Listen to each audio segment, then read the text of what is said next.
சட்னி அரைத்து வர தேங்காய் இல்லை, என்ன பண்ணுறதுன்னு தெரியலையே.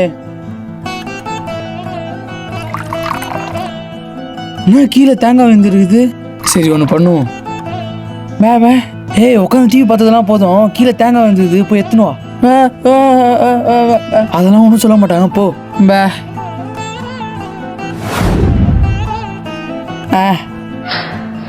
ஏய் நில்றா, எதுக்குடா தேங்காய் தர்ற? எங்கடா உங்க வீடு? நேற்றுக்கு கிடைக்கிற, நேற்றுக்கு எத்தனை போற? வா உங்க வீட்டுக்கு போலாம் வா. ஏய் உங்க அம்மாவை கூப்பிட்றா. மா என்னம்மா புள்ளைய வளர்த்து வச்சுக்கிறேன், எங்கள் வீட்டு தேங்காய் வந்து திருண்ண போதே. என்னண்ணா சொல்கிறீங்க? ஏய் எதுடா அவங்க வீட்டு தேங்காய் திருண்ண?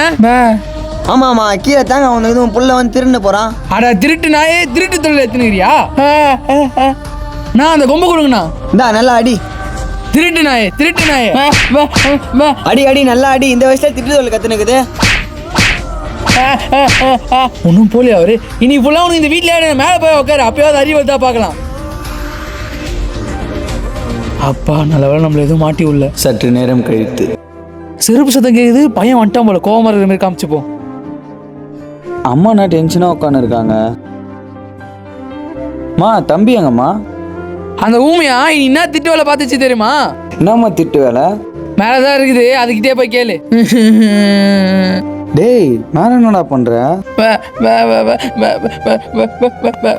அம்மா நீ தான் திருன்னு சொன்னாங்க. சரிவா அம்மாட்ட நான் கேட்குறேன் வா.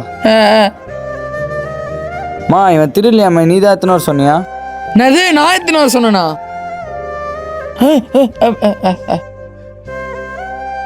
பாத்தியாம்மா அவன் எப்படி பயந்துன்னு போறானே, இதுல தெரியல நீ தான் அவனை எத்தனை வருஷம் சொன்னானே. சே